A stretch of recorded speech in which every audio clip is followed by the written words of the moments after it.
For what I did I should be dead. I was sick or evil or both. I carried it too far, that's for sure. I've got to start eating at home more. I don't care if I live or die. Go ahead and kill me. When I was a little kid, I was just like anybody else. A sandwich is a sandwich, but a manwich is a meal. I've always heard that two heads are better than one. I'll probably have to live with it for the rest of my life. I can't think of anything that would have stopped me. I always knew that it was wrong after the first killing. It made me feel like they were a permanent part of me. I made my fantasy life more powerful than my real one. I would cook it, and look at the pictures and masturbate. It was a way of making me feel that they were a part of me. If I was killed in prison, that would be a blessing right now. There are still times when I still do have those old compulsions. Ideas keep turning over and over in my mind and they won't go away. I wanted to find out just what it was that caused me to be so bad and evil. I think in some way I wanted it to end, even if it meant my own destruction. Looking back on my life, I know I have made others suffer as much as I have suffered. It all revolved around having complete control. Why or where it came from, I don't know. I decided I wasn't ever going to get married because I never wanted to go through anything like that. It's hard for me to believe that a human being could have done what I've done, but I know that I did it. Yes, I always had that sense it was wrong. I don't think anybody can kill somebody and think that it's right. I should have gone to college and gone into real estate and got myself an aquarium. That's what I should have done.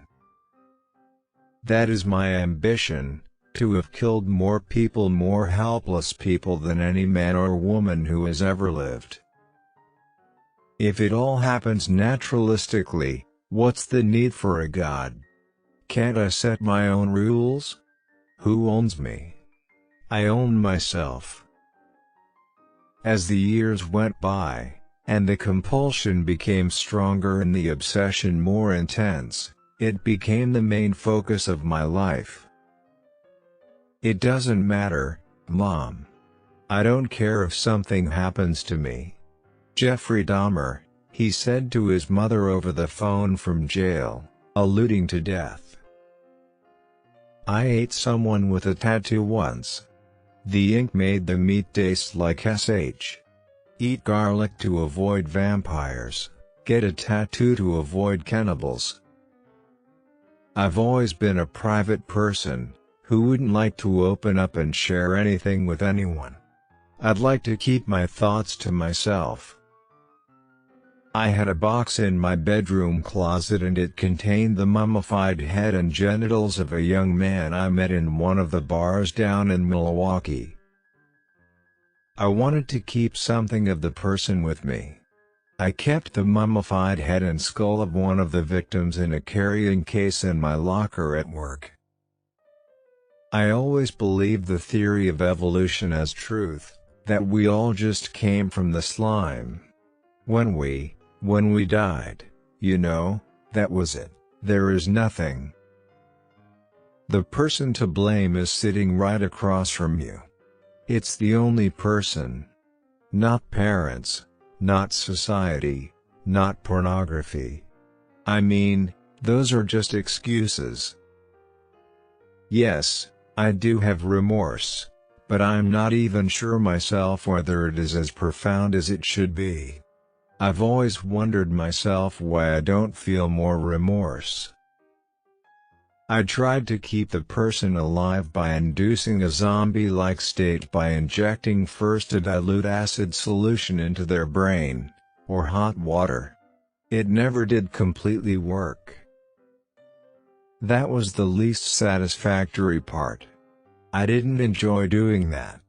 That's why I tried to create living zombies with uric acid and the drill to the head, but it never worked. My consuming lust was to experience their bodies. I viewed them as objects, as strangers. It is hard for me to believe a human being could have done what I've done. The first killing was not planned. I had fantasies about picking up a hitchhiker and taking him back to the house and having complete control and dominance over him. I had these obsessive desires and thoughts wanting to control them, too. I don't know how to put it, possess them permanently.